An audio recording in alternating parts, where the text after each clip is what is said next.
अलैंगिक जनन की विधियां, मेथड्स ऑफ एसेक्सुअल रिप्रोडक्शन।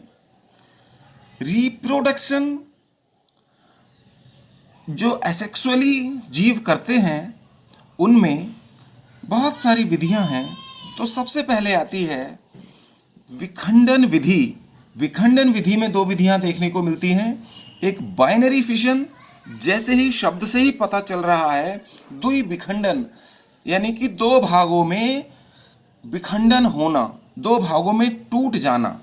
तो अमीबा और पैरामीशियम में ऐसी विधि देखने को मिलती है, बाइनरी फिशन।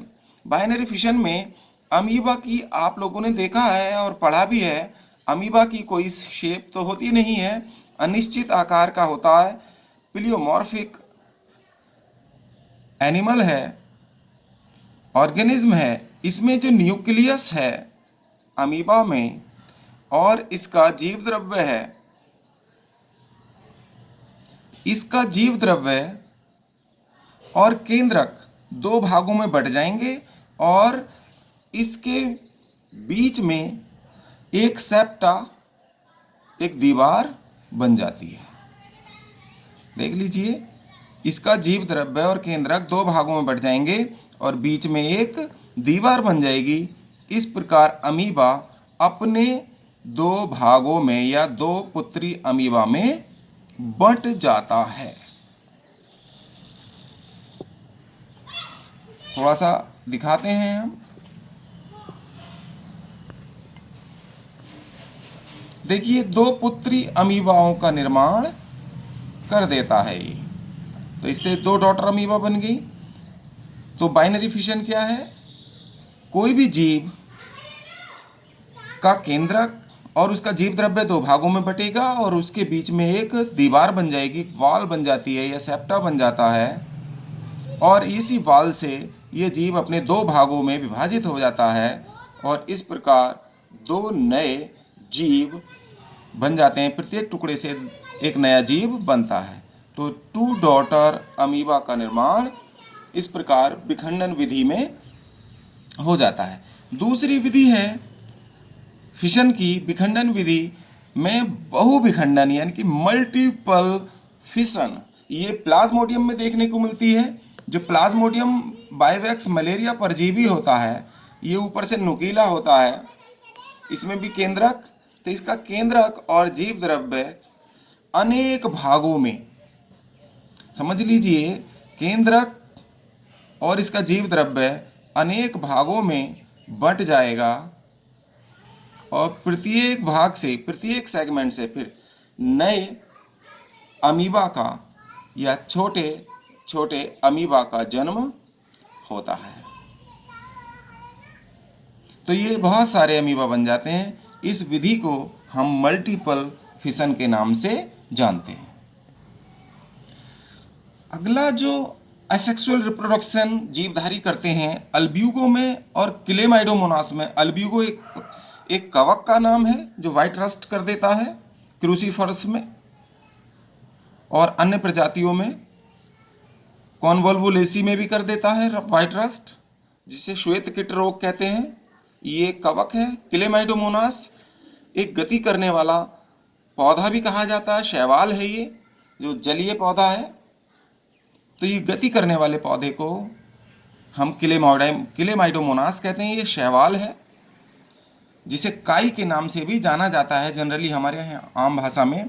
तो इसमें क्या होता है, इसका जो हम क्लेमाइडोमोनास में ही आपको इसको रिप्रोड्यूस कराते हैं। क्लेमाइडोमोनास में फ्लैजिला होते हैं, इसमें एक केंद्रक होता है। इसका केंद्रक और इसका जीव द्रव्य क्लेमाइडोमोनास का अनेक भागों में बंट जाएगा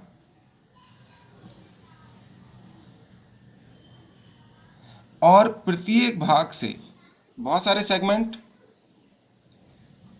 बने और प्रत्येक सेगमेंट से इनकी संख्या भी निश्चित होती है। प्रत्येक सेगमेंट से क्या बन जाते हैं, जू स्पोर बन जाते हैं, यानी कि चल बीजाणु में परिवर्तित हो जाता है।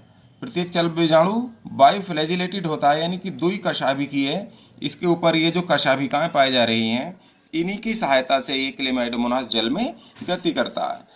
और ये चल बीजाणु जिस संरचना के अंदर अब बन रहे हैं, इसको चल बीजाणुधानी के नाम से जाना जाता है। चल बीजाणुधानी को इंग्लिश में कहते हैं जूस्पोरेंजियम। तो जूस्पोरेंजियम के अंदर बहुत सारे जूस्पोर बन जाते हैं और ये फिर बाहर आकर, ये जूस्पोर बाहर आकर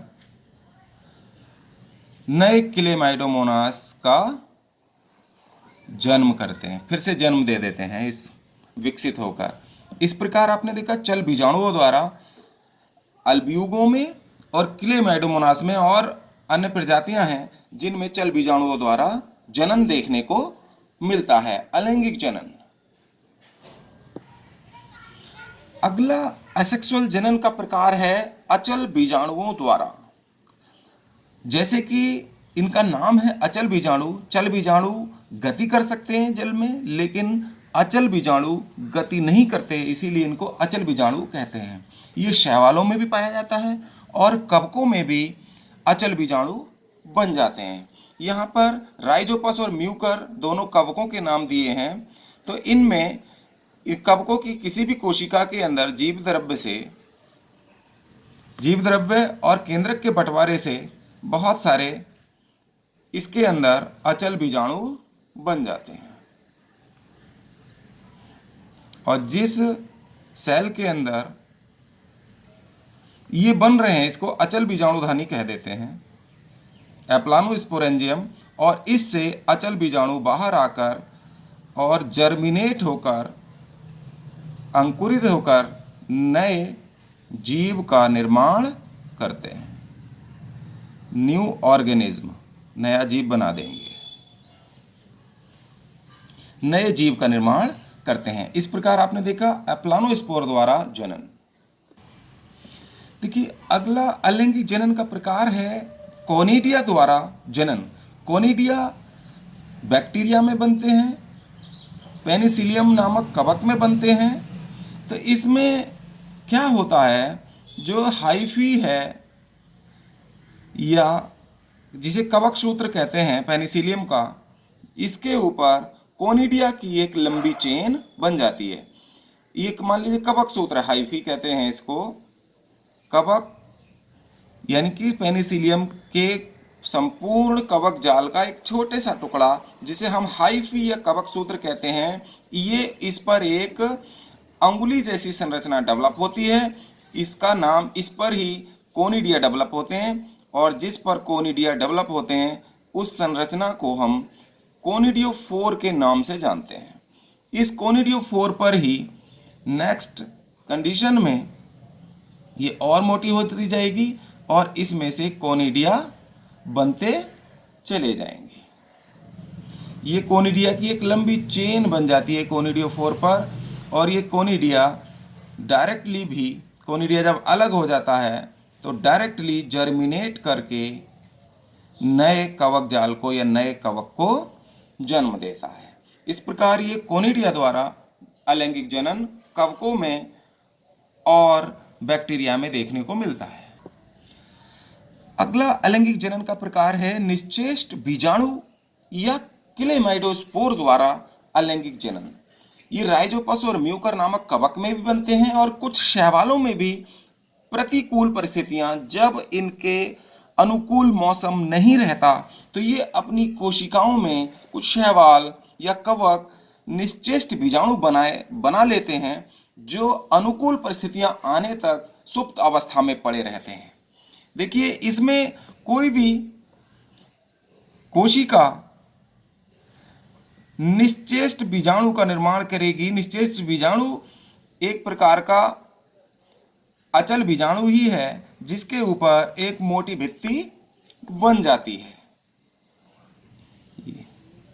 और मोटी भित्ति होती है, थिक बाल होती है इसके ऊपर, इसीलिए इसको हम निश्चेष्ट बीजाणु या क्लेमाइडोस्पोर कहते हैं।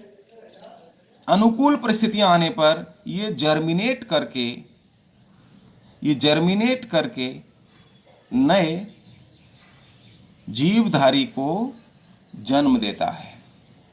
इससे न्यू ऑर्गेनिज्म बन जाता है। इस प्रकार आप लोगों ने देखा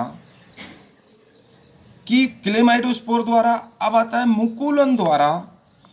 अगला जो हमारा है, जो असेक्सुअल रिप्रोडक्शन की विधि है, वो है बाय बर्डिंग, मुकुलन द्वारा। मुकुल कहते हैं छोटी सी कलिकाओं को। छोटी छोटी कलिकाएं किसी भी जीवधारी पर बन जाती हैं। ये ईस्ट में देखने को मिलता है। ईस्ट है, हाइड्रा एक जंतु है जल में रहने वाला।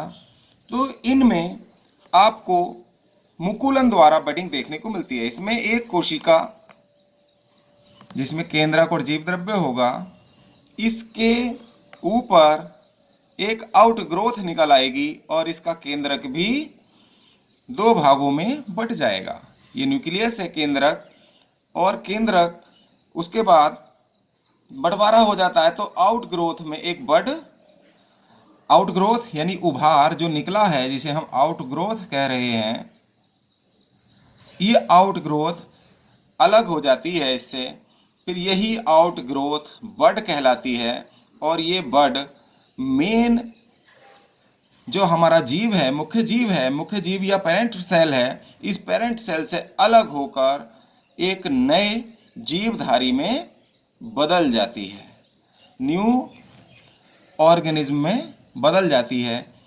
इस प्रकार बडिंग द्वारा असेक्सुअल रिप्रोडक्शन भी जीवधारियों में देखने को मिलता है।